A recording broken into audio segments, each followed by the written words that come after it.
Bueno, pues quisiera comenzar, bueno, antes que nada quisiera comenzar que el Seminario de Astronomía Cultural, como dice Julio, pues inició hace tiempo, hace unos cuantos años, y después se suspendió, pero queremos retomarlo para tener actividades relacionadas con esta disciplina y su relación precisamente con los aspectos culturales.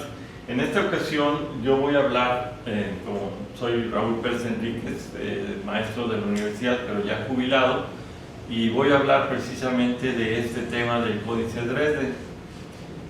Lo que voy a hablar de esta es precisamente de la tabla de eclipses del Códice Dresde. Voy a hablar precisamente del tiempo entre los mayas, de la tabla de eclipses propiamente dicha y de los aspectos que están relacionados con una aproximación que ha surgido a partir precisamente de que nos metimos en este tema. Al final tendré unos comentarios para darles a todos ustedes.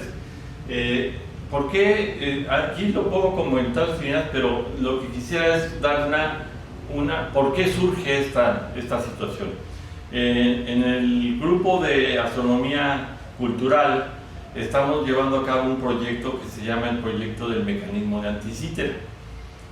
Queremos instalar aquí en la Universidad de Sonora un mecanismo que viene del siglo II antes de Cristo y que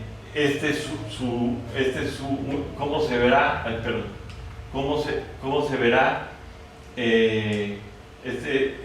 ya monumental, y es un reflejo de una investigación que estamos haciendo con la Universidad Nacional y Capodiciana de Atenas y con la Universidad de Sonora propiamente dicha y la empresa Relojes Olvera tercera generación, que es la que se está encargando de la fabricación de este mecanismo de tamaño monumental. O sea, aquí como lo pueden ver, bueno, no se nota porque no hay una persona, pero una persona va a ser aquí de este tamaño para sus proporciones, para que vean que es un monumental.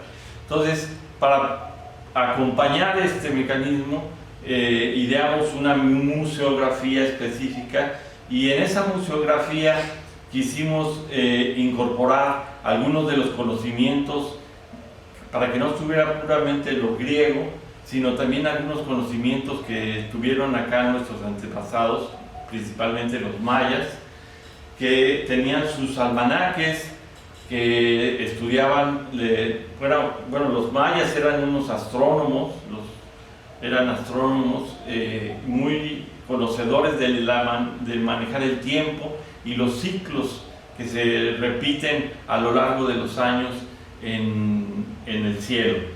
Entonces, una forma de representación de esto son los almanaques que tienen, y en particular hablaremos de los almanaques del Códice Dresde, que es este que está aquí. Es un documento bastante extenso.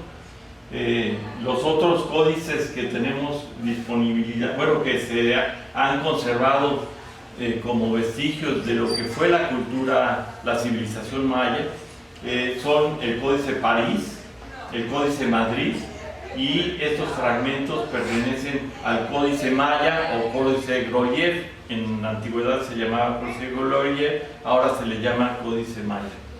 Entonces vamos a hablar precisamente de este conocimiento de los astrónomos sacerdotes, o los sacerdotes astrónomos mayas, precisamente surgidos a partir de esta inquietud del mecanismo de Anticítera. Entonces, estos 4 códices, cada uno de ellos tiene sus particularidades. Algunos tienen información sobre diversas ceremonias y rituales que practicaban los mayas, pero en particular el Códice Dresde, que es el que está aquí, es el más, por decirlo así, con un mayor contenido astronómico de todos ellos, aunque también tiene desde otro punto de vista cultural. La parte astronómica del Códice Dresde involucra la representación de obviamente los dioses y de diferentes ciclos de mediciones del tiempo y de ciclos astronómicos que ocurrían. Por ejemplo, se le da seguimiento al ciclo de la luna, a las lunaciones, se le da seguimiento al planeta Venus, y hay una parte importante del Códice de Dresde que está dedicado al planeta Venus, pero también incluso parece que también está presente información sobre los ciclos de Marte y otros cuerpos celestes en especial. Y pues no podemos dejar de mencionar que precisamente en este códice es lo que se encuentra la tabla específica de eclipses que se ha analizado y se ha discutido. Pero antes de entrar de lleno a la tabla de eclipses, yo quisiera dar un panorama de cómo medían el tiempo los mayas en el pasado, cómo medían el tiempo y cuáles eran sus principales ciclos calendáricos, los que constituyen lo que se llama la rueda del calendario. Y esta parte lo voy a representar con tres ciclos que tenían los mayas, que es el ciclo del Cholquín, que es un ciclo de 260 días. Se han atribuido bastantes hipótesis respecto de cuál podría ser lo que están midiendo esos 260 días. Se habla desde el punto de vista cultural de la gestación del periodo de la mujer, se habla del proceso del cultivo del maíz o del cultivo en general en la agricultura, y en fin, varias opciones sobre este ciclo de 260 días que se consideraba ritual. Era un ciclo ritual y que se aprovechaba para nombrar a los días y a los meses. El otro ciclo que tenían ellos era el Tun, un ciclo de 360 días. Este ciclo de 360 días se basa es en el que se basa la cuenta larga, que voy a explicar en detalle después, pero como ven ustedes, no tiene los 365 días del año, pero es un ciclo que ellos tomaban en cuenta para llevar su contabilización de calendario a lo largo de ya muchos años, o sea, de periodos muy largos de tiempo. Y finalmente, el otro es el Códice Jaab, que tiene precisamente 365 días y podríamos decirlo así, una fracción de 6 horas. Esto no se menciona casi en ningún lado, pero lo voy a comentar rápidamente cuando vea precisamente este ciclo. Entonces, estos son la forma en que se contempla estos 3 periodos que están involucrados en el conteo del tiempo por parte de los mayas. Vamos a empezar primero que nada con el Tzolk'in, que como decía yo, son 260 días, son 13 numerales y 20 días que tienen nombre. Entonces la forma en que se construye son permutaciones, las permutaciones de 13 en 20 o 13 y 20, que da un total de combinaciones de 260. Pero la forma es que tenían ellos 13 numerales que iban numerados del 1 al 13. Voy a aprovechar que me facilitaron aquí los números. No me voy a meter en detalle con esto, pero el 1 era un punto, el 2 era 2 puntos, el 3, 3 puntos, etc. El 5 ya era una barrita, el 6 era la barrita, más un punto, y así sucesivamente hasta llegar al 20, que serían 4 barritas.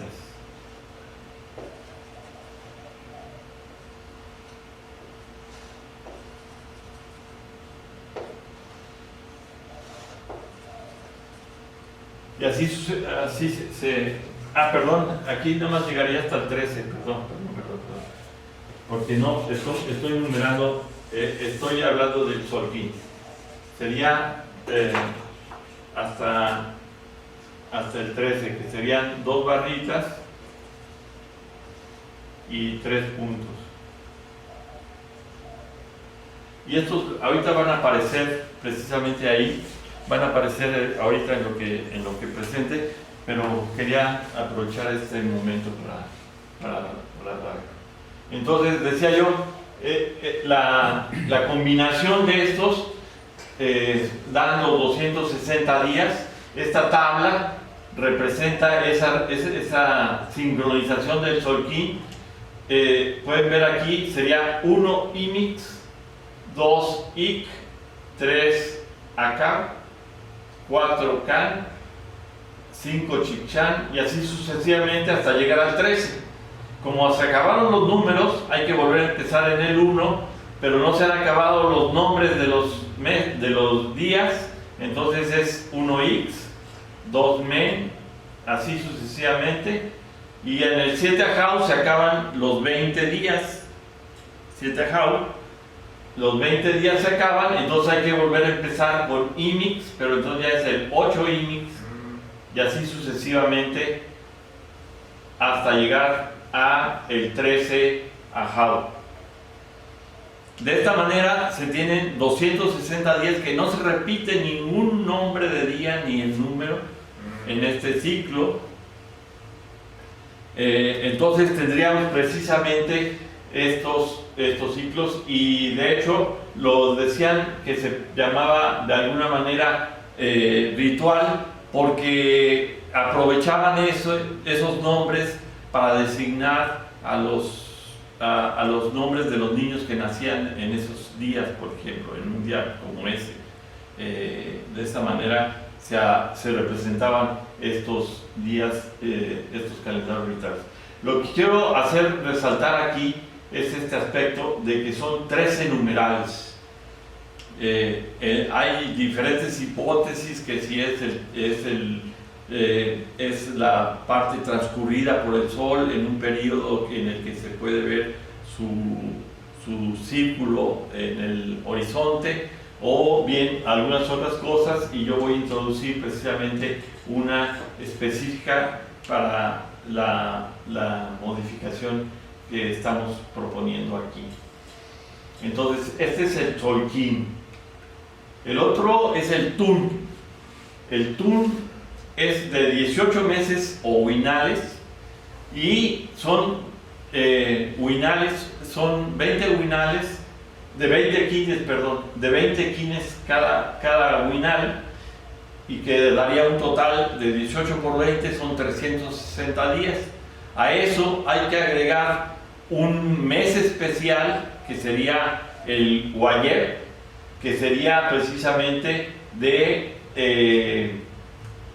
5 días. Este es 360. Son los 360 días exactamente. Perdón, sí, estoy confundido. Son los 360 días, y da precisamente esta contabilidad. Entonces, cada 20 tunes se forma lo que se llama el Katun, y cada 20 Katunes se llama lo que se conoce como el Baktun.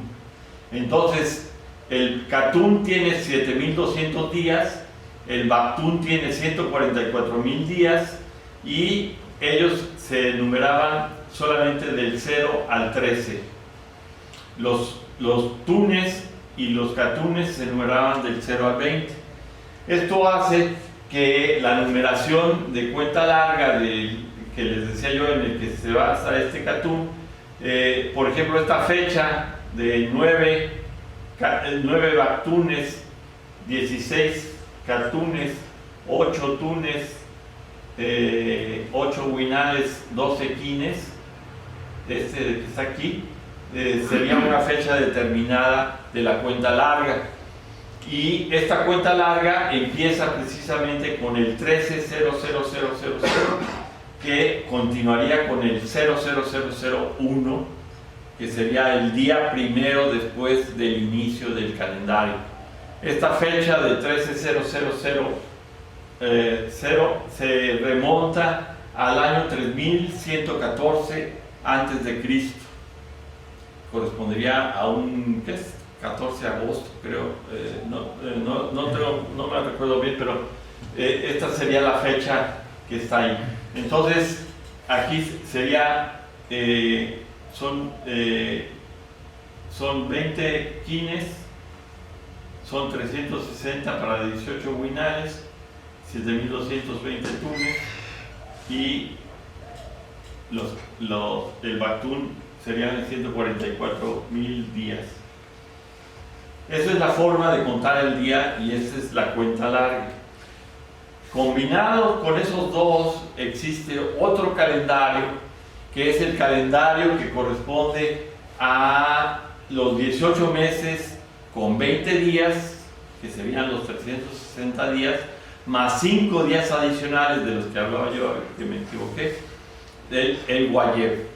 Entonces son 5 días más, aquí son 6 horas, ahorita les explico por qué digo 6 horas. Son 20 días descritos por un número que va del 0 al 19 y un nombre de mes, que podría ser cualquiera de estos, Pop, Uo, Sip, Sops, etcétera, etcétera, que son 20 días que corresponden a, 18 días que corresponden a los 360 días. Los días adicionales son el Guayeb y se numeraban del 0 al 4 para completar los 365 días. Es decir, tenían un calendario de 365 días. Ahora bien, este calendario, digo de 6 horas, es porque ellos tenían un portador de año, que eran 4 cargadores de año, y el cargador de año iniciaba su gestión, por decirlo así, uno a medianoche. Cuando se cumplían 365 días, el siguiente era a las 8 de la mañana, por decirlo así. A las 6 de la mañana, perdón. Después sería a las 12 del día, a mediodía. Después a media tarde, y el que seguía regresa a la medianoche. Y así van. Entonces sería el equivalente a ir contando las 6 horas correspondientes y al desfase correspondiente de los 375.25 aproximadamente, que se conoce que es el ciclo solar del trópico, el año trópico. Entonces, la forma de construir esto correspondería a la forma, empezaría en el 0 pop, o sea, 0 pop, 1 pop, 2 pop, etcétera, etcétera, etcétera, hasta llegar al 19 pop. Continuaría con el men, 0 men, 1 men, etcétera, hasta el 19 y así sucesivamente, y el último día sería el 4 Guayeb, y aquí volvería a empezar el ciclo, y así queda. Entonces, los días numerados en esta contabilización serían números que combinarían el numeral y el nombre del, por decirlo así, el nombre del mes, así como si dijéramos 3 de abril o 4 de abril. En este caso sería, por ejemplo, sería Jax, el 0 Jax, 2 Jax, etcétera, etcétera. Y esta es la forma. Entonces, estos son los 3 ciclos que manejaban los mayas. Ahora bien, la rueda calendárica. ¿Qué es la rueda calendárica?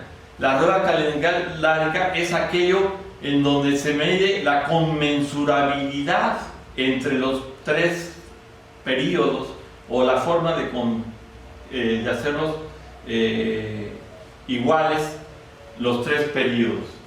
Esta conmensurabilidad de los ciclos mayas precisamente lo que nos dice es que 73 solquines, que sería 73 por 260, son 18.980 días. Y 52 tunes, que serían 52 por 365 días, por 360, perdón.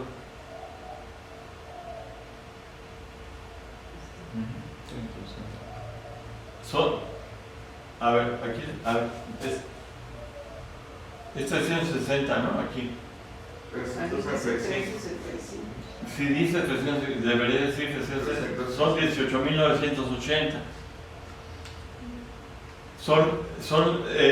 O sea, este es lo que en la parte central de América, por ejemplo, los mexicas manejaban como el fuego nuevo. Los mayas también tenían ese juego de 52 años. De 52 años.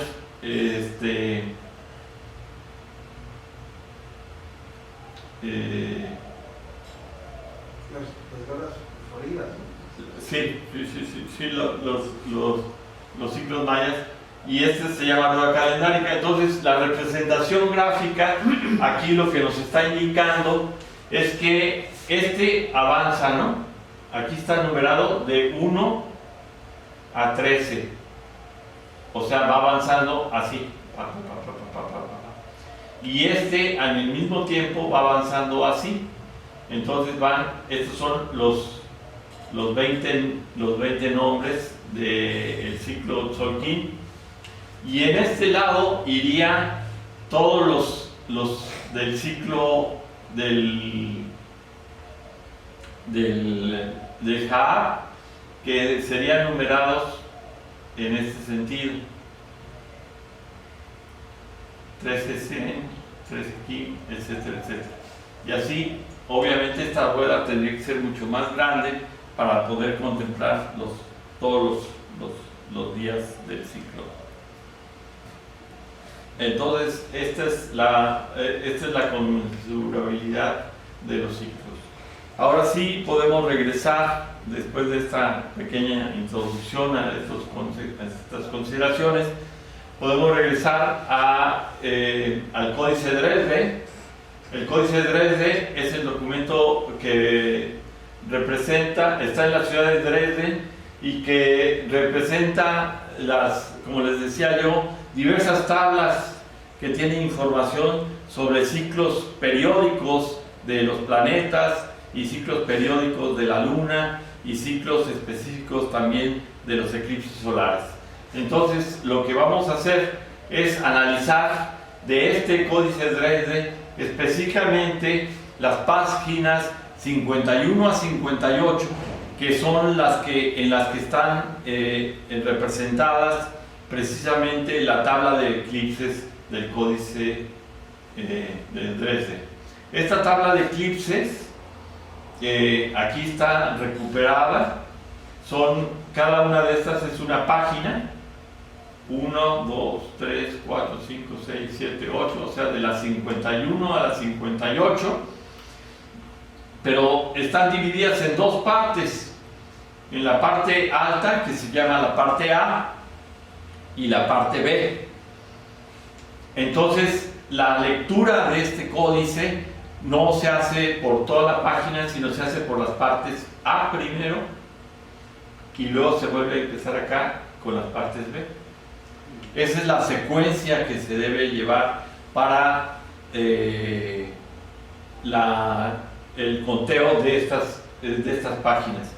La parte introductoria introduce varias fechas y varios múltiplos de un número que es el 11.960, que es el número de ciclos, el número de días que contempla un ciclo de eclipses en el Códice de Dresde.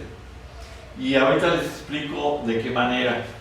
Aquí, si alcanzan ustedes a ver hacia quizá a lo lejos, hay unos números mayas en esta parte. Por ejemplo, esta es la 53A, tiene la parte roja, todos estos están aquí rojos, quiere decir que es un nivel, y la parte de acá. Entonces, esto sería equivalente a decir que aquí están representados los números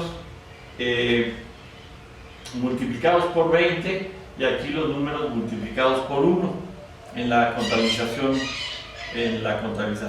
maya. Entonces son puras rayitas y puntitos, ahorita lo vemos en detalle, pero el total de columnas que tienen estos números hasta acá son 69, hasta aquí, son 69. Quiere decir que están representados 69 fechas o 69 momentos en que debió haber habido un eclipse. Ahorita voy a pasar en qué sentido esta tabla es una tabla de predicción más que de registro de eclipses que ocurrieron. Eso lo vamos a ver. Pero esta es la parte cultural. Y como ven ustedes, intercaladas en diferentes partes del códice, de las páginas del códice, está precisamente una figura que representa, esto podría bien ser un eclipse por los dos colores que aparecen, este otro también, en fin, figuras alusivas a un evento que pudo haber ocurrido o que sirven para diferenciar, para separar una parte de otra de este ciclo. Lo que quiero hacer resaltar es que el número que aparece aquí antes de la figura casi siempre este es el 5 y 2 son 7, por 20 140, más 5 y 3 puntitos es 8, 148. O sea, en esta tabla de eclipses solamente aparecen números que pueden ser 177, 178 y 148. Pero los que están, el 148 casi siempre está antes de la figura alusiva a esto. En algunos casos, como aquí, no ocurre eso, pero o aquí al final también no ocurre eso mismo, pero esa es más o menos la estructura. Entonces vamos a pasar a ver en detalle, aquí en este que está un poco retocado para que se vea más claro, la página correspondiente a la 53A. La página 53A, tenemos, como vimos aquí, la figura. Aquí está el 177, el 148, y estos de aquí son, estos serían 5 y 3, 8 por 2, 16, 160, más 17, 177. Y en esta parte de la tabla, en esta sección de la tabla, está el número acumulado. O sea, va acumulando. Este número 177 aparece reproducido aquí, 177, con un error aquí de no se alcanza precisamente el valor de otros 177 más, que sería 354. Acá aparece el 502 y acá es sumarle a 354 148, son 502, y así sucesivamente. Es la parte que va incorporando el acumulado de los números que están aquí.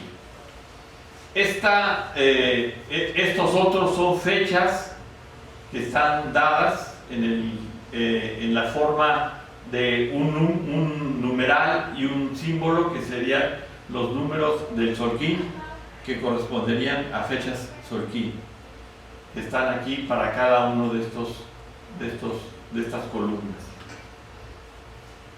Y acá son otros motivos. Pero me voy a fijar más precisamente en esta estructura. Aquí ven ustedes, acá está la tabla. Creo que acá la traigo más grande. Aquí está. La tabla de la representación. En la columna 1, que es la que mencionaba yo, está el 177 y las 3 fechas del Xolquín.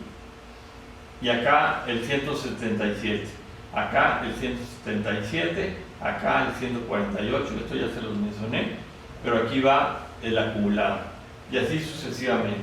Entonces, esto me quiere decir que la estructura general de todas las páginas de la 53 a la 58, de la 53A a la 58B, son los 69 eclipses y tienen su correspondiente número de días para cada uno del número de días que transcurren entre la aparición del eclipse y el siguiente eclipse. Entonces, si se fijan ustedes, aquí van todos los acumulados, y el acumulado no se pueden fijar porque no ven nada, porque yo tampoco lo puedo leer. La cosa es que aquí es el 11.958, ¿no? No, acá, 11.958, acá. O sea, aquí todavía continúa por acá, hasta aquí, que serían los 11.960, redondeando, ¿no? Para hacer el ciclo. Entonces, aquí está todo. Entonces, ¿qué fue lo que... esta es la representación de los eclipses. De acuerdo con varios intérpretes de este códice, que lo han estudiado a fondo, hay diversas interpretaciones, hay maneras diferentes de aproximarse a él. Algunos plantean que se puede trabajar con la tabla de eclipses tal cual y tratar de ajustar a una fecha calendárica con lo que se llama la correlación entre el calendario gregoriano y el calendario maya, y establecer una correlación y a partir de ahí, de las fechas, ver qué significan las fechas. Por ejemplo, este trabajo es de Bricker, y aquí me dice que está este eclipse y 2 días antes fue más bien 2 días después estuvo un eclipse, aquí 3 días, 2 días, y otros son eclipses que ocurrieron en alguna parte del mundo.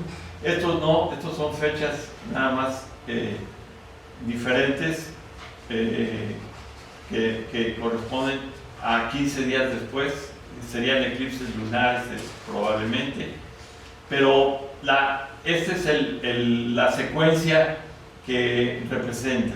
Y aquí está la colección 177, 148, así sucesivamente, y así va, serían los 69 eventos registrados.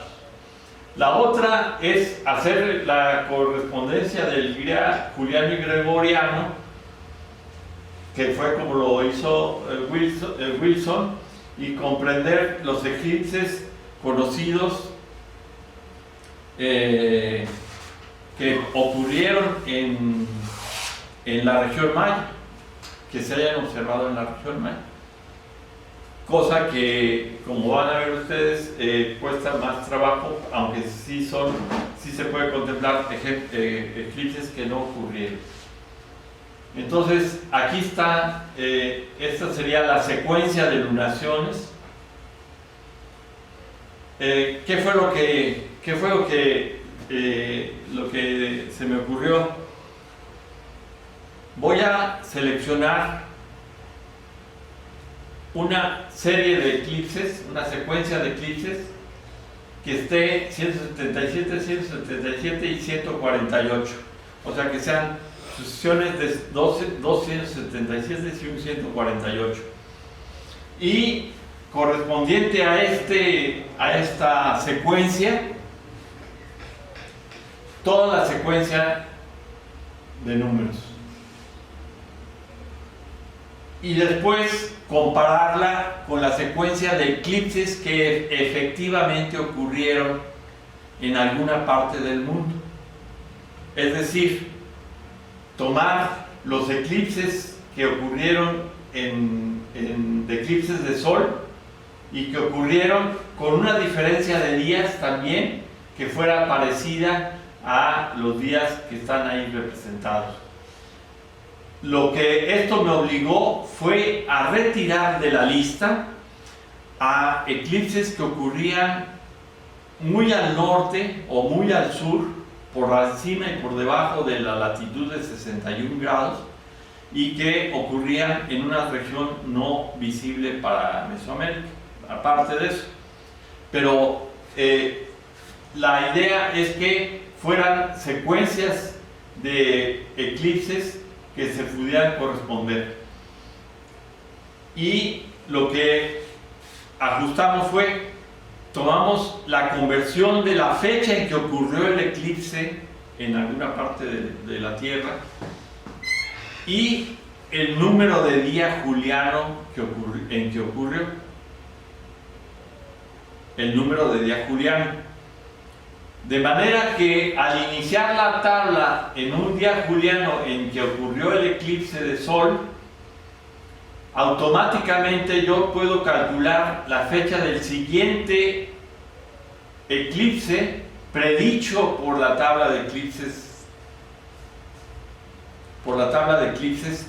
de los mayas. Y así sucesivamente. Todos estos son días julianos de la tabla, y estos son la secuencia de días. Entonces estas son las dos secuencias que tenemos, y ahora lo que hacemos es como si fuera, nos platicábamos con los colaboradores del proyecto que les decía yo del mecanismo de Antikythera, y decían una especie de regla de cálculo. O sea, agarras tu línea, aquí, esta línea, son todos los eclipses ocurridos, ya sea 177, 178, 177, 148, etcétera, etcétera, y los marco en una columna, en una fila.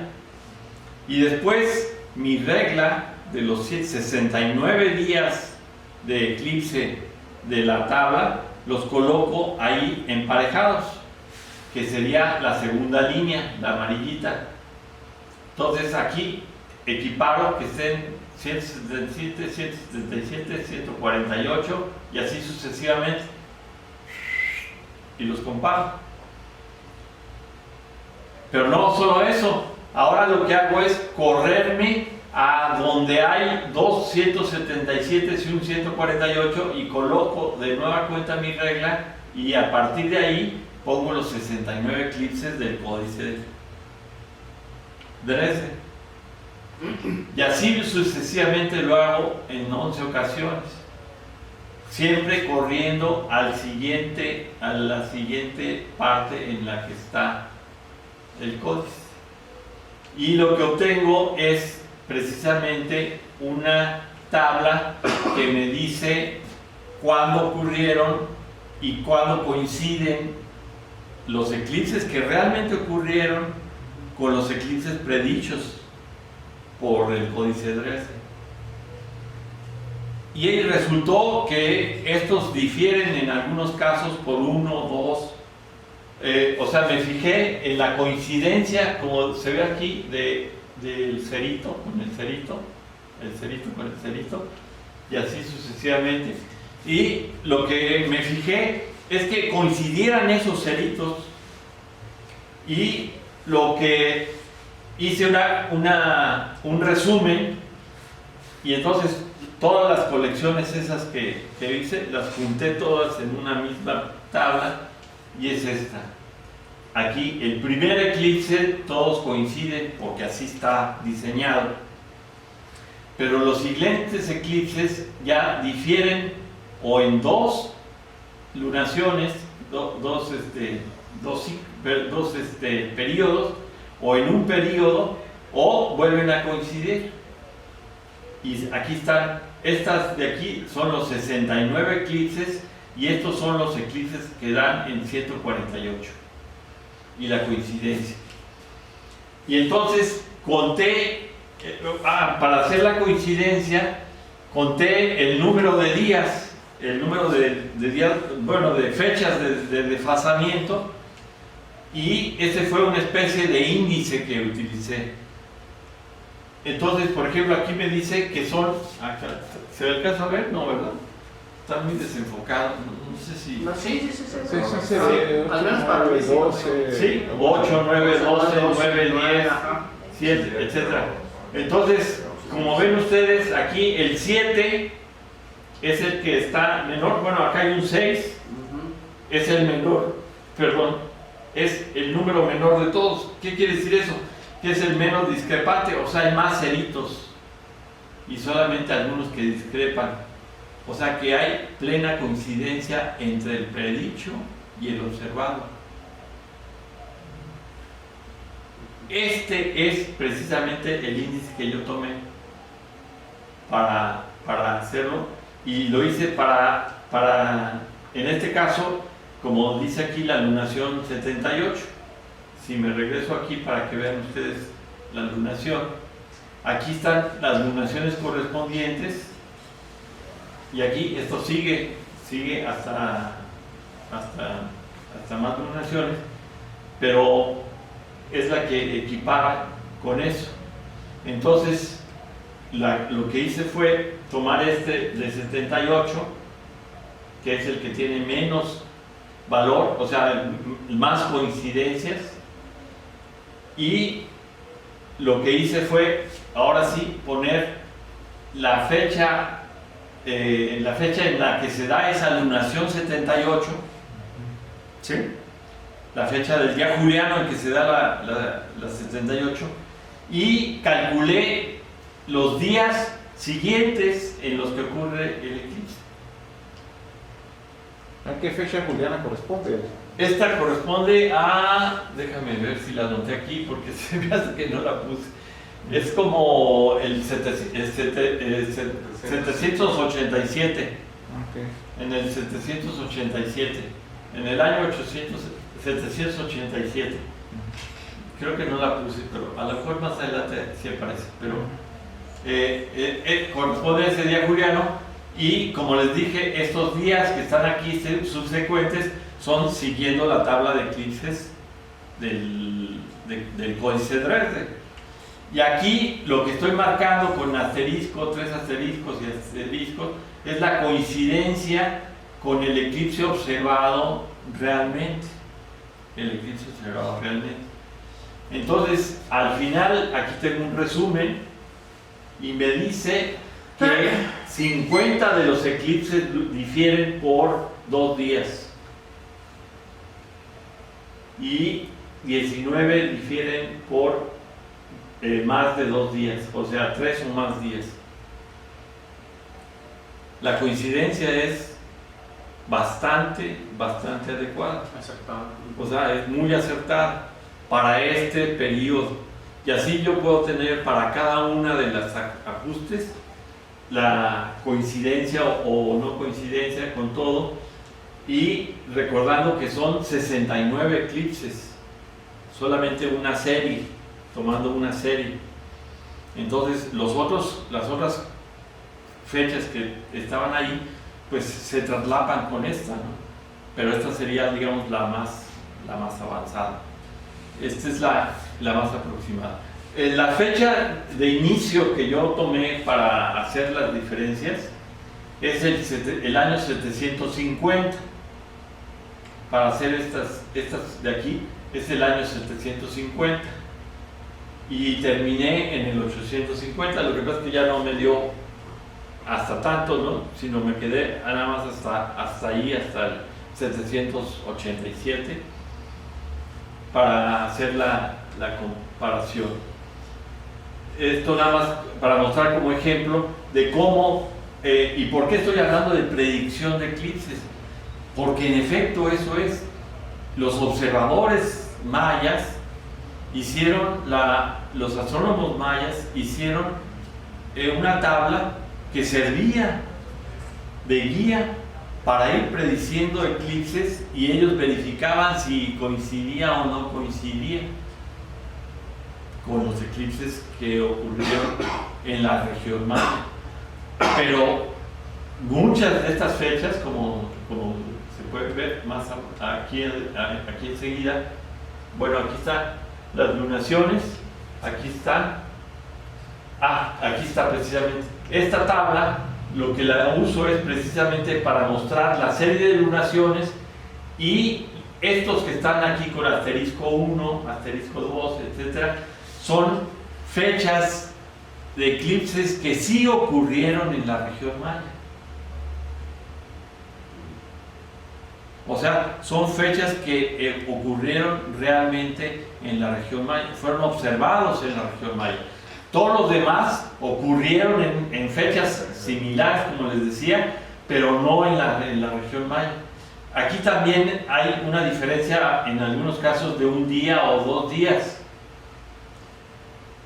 En algunos casos es fracción de día, pero son 11 en total. Recuerden ustedes que yo les decía que en el Códice de Dresden había 10 imágenes. Pues aquí me da, en este caso, 11 eclipses, pero hay unos que coinciden uno seguido del otro, por ejemplo, como en este caso, o muy separados unos de los otros. Esta es el resumen. Perdón. Entonces, en esta tabla ya podemos ver, déjenme resumir aquí. Aquí está, miren. 23 de marzo de 787 después de Cristo. Esa es la fecha de inicio de la tabla, y corresponde a esta secuencia.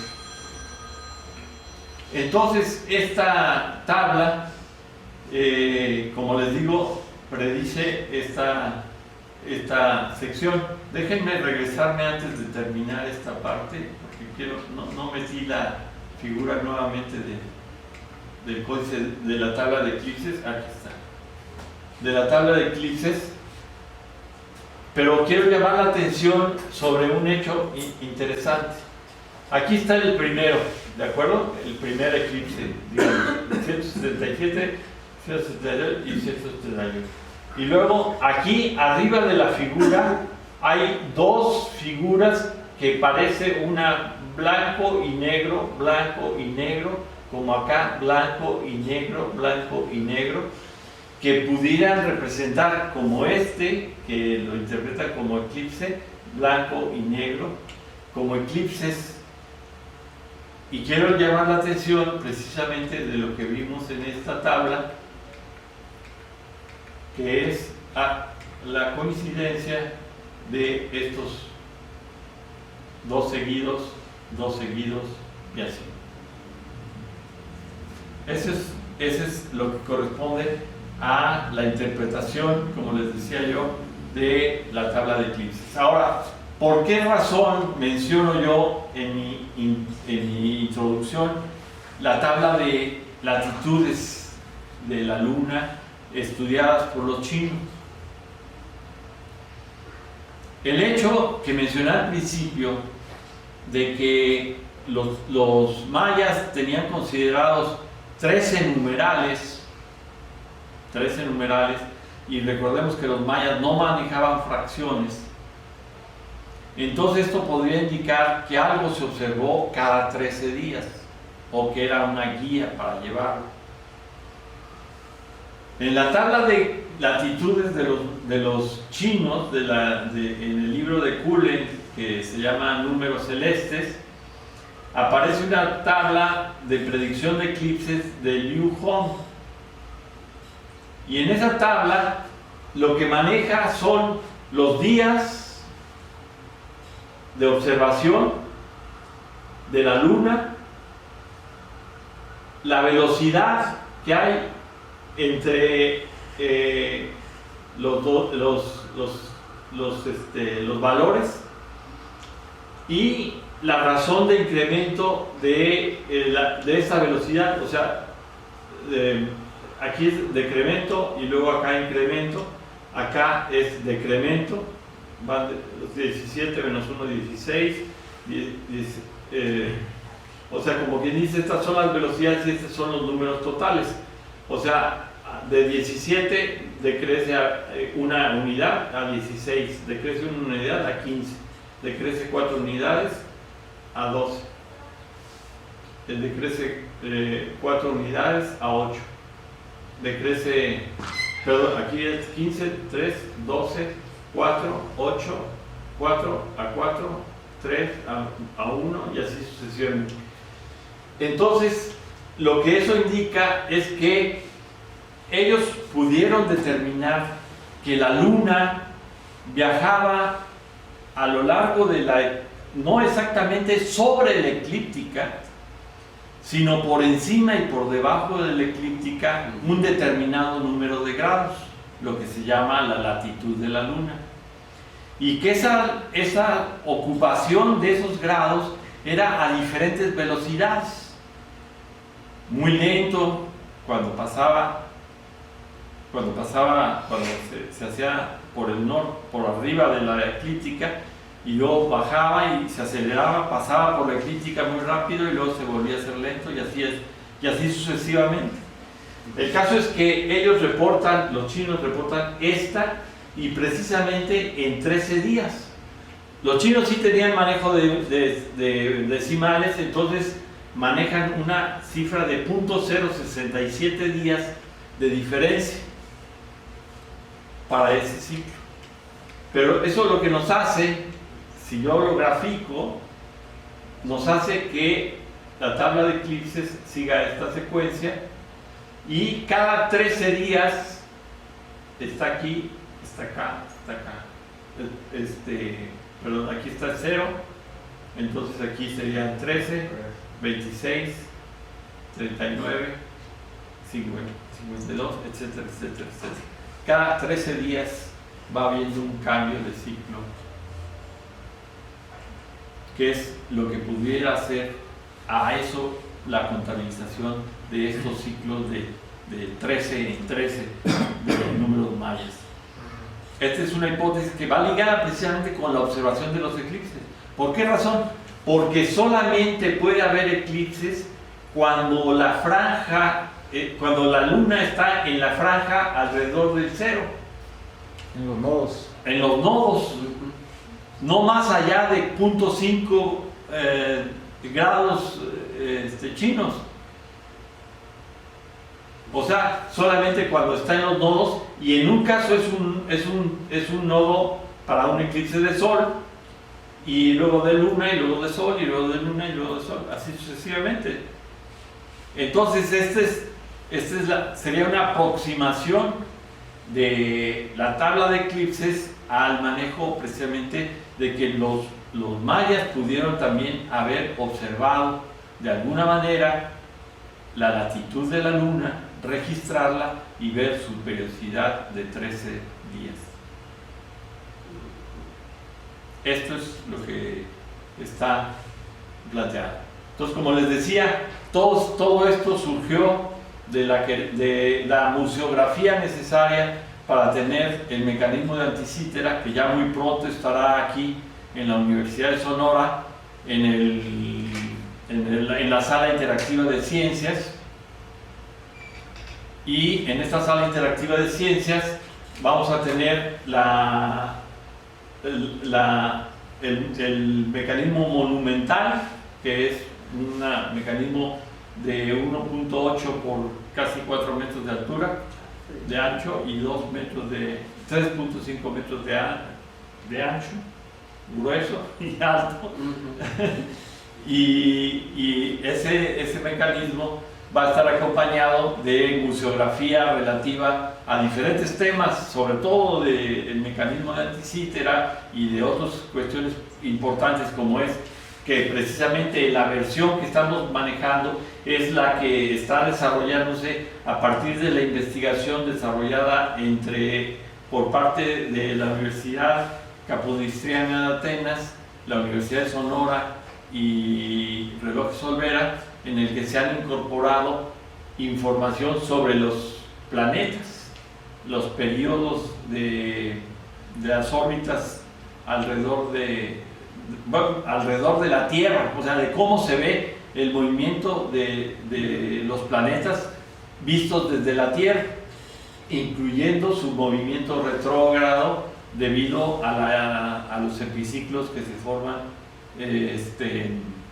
cuando se da esa interpretación precisamente de que estamos nosotros en medio de y no estamos viéndolo desde el Sol, que veríamos simplemente unas órbitas, ¿no? Pero como estamos en medio de las órbitas, unas dentro, los planetas interiores, Mercurio y Venus, y otros planetas exteriores que estarían Marte, Júpiter y Saturno, y todos tienen movimientos retrógrados correspondientes. Eso es lo que estamos haciendo, como decía yo, en el proyecto, y esto es parte del trabajo de investigación complementaria que va hacia la museografía que estamos desarrollando para tener una visión en donde también se vea cómo los mayas tenían predicción de eclipses, al igual que lo tiene el mecanismo de anticítera, que se basa en el ciclo de Saros, que ya no voy a hablar de él, sino nada más lo dejo aquí. Pues es todo lo que tengo que decir, y si tienen preguntas, estoy aquí dispuesto a tratar de responderlas. Muchas gracias. Bueno, muchas gracias. Muchas gracias, excelente presentación de Raúl. Antes de pasar a las preguntas, le voy a dar una información, una invitación, digamos. El día 17 de abril a las 10 de la mañana, ahí en el Museo Biblioteca de la Unison va a ser la ceremonia de inauguración, donde va a estar presente la rectora, María Rita Pancarte, y muchos invitados. Y los invitamos a ustedes a que estén ahí. Se van a iniciar las celebraciones del 75 aniversario del Museo Biblioteca de la Universidad de Sonora. Entonces anótenlo. Y va a haber un gran programa de actividades durante todos esos días, algunos de ellos relacionados con esto. Y la otra invitación pues es que esperamos que para el 2 de junio de este año se inaugure el mecanismo de antiquítera. Entonces, ahora sí, adelante con las preguntas, por favor. A ver si. ¿Cómo se sabe que son predicciones y no registros eclipses ya ocurridos? Bueno, esa parte yo me refería precisamente a que son eclipses que ocurrieron en alguna fecha. Estas fechas que están aquí, incluso que tienen el asterisco, son fechas de eclipses que fueron observados por los mayas, o sea, en la región maya, Chichén, Copán, toda esa región de los mayas. Pero estas fechas que están acá son fechas que corresponden a eclipses efectivamente que ocurrieron de acuerdo con el pronóstico que elabora Stellarium, que es un observatorio, es un programa de observación astronómica, y están reportados que efectivamente ocurrieron en tal fecha en otro lugar del mundo que no fueron vistos. Entonces es una colección de 69 eclipses que ocurrieron en la región maya. Todos los demás están marcados en la tabla, pero no se sabe. Entonces debieron haber supuesto que eran fechas que debieron haber habido eclipses, pero no podían saber que eran en otro lado de la Tierra. O sea, pero son predicciones de eclipses. O sea, por eso es que decimos que es una predicción de eclipses. ¿Ok? Sí, gracias. Gracias. ¿Sí? En cuanto a los calendarios, Si los comparamos contra lo de los sumerios, lo de los acadios, ¿cuál es la exactitud entre unos y otros? Bueno, Comparado con lo de los mayas, ¿no? sí. Con lo que mencionó usted. Bueno, la cuestión que aquí tendría yo que decir es que en algunos casos no manejan las fracciones. En este caso los mayas no manejaban fracciones y el ciclo era, bueno, aquí está el ciclo del Jaá. Por ejemplo, les decía yo, esta cuestión de los 360 días, 365 días, más una fracción de horas, es precisamente porque en algunos estudios que se han hecho, por tradición y por registros de las culturas ancestrales, se determinaba que el inicio del día no era siempre a la misma hora, no era a la medianoche, por ejemplo, como es el caso de los días julianos, que es a mediodía, o de otros calendarios. No era a medianoche, sino que se iba corriendo 6 horas, 12 horas, 6 horas más y 24 horas y regresaba. Entonces, y no hay registros tampoco de que intercalaran un día cada 4 años, por ejemplo. No lo necesitaban. ¿Por qué? Porque ya tenían contemplado al corrimiento ese, se iba deslizando suavemente esa consideración. Y eso sería lo que... Ahora, yo desconozco en detalle los otros calendarios como para poder afirmar que eran mucho más precisos. En este caso es una precisión de un cuarto contra lo que pudiera ser otra precisión diferente, ¿no? Sí. Oye, Raúl, y así se me interpreta mi pregunta, pero ¿qué sentido de utilidad tenía para una población maya? ¿Para qué? Es decir, ¿qué sentido de utilidad tiene predecir eclipses? Me refiero... La utilidad que le daban los mayas, o sea, ¿para qué les servía? Sí, yo me refiero al hecho de que, por ejemplo, ahorita tenemos programas de computadora que nos dicen cuándo sale, cuándo entra, etc. Pero ahí no, ahí sí tiene que ver con observaciones y con predicciones. Pero el asunto está en que, ¿qué utilidad tiene si... Bueno. Si hay elementos como, por ejemplo, cuestiones de fertilidad, cuestiones de mareas, cuestiones de agricultura, digamos,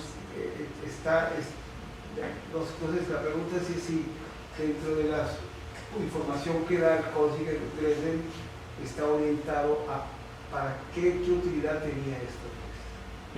Mira, yo te puedo decir que desconozco si era aplicado.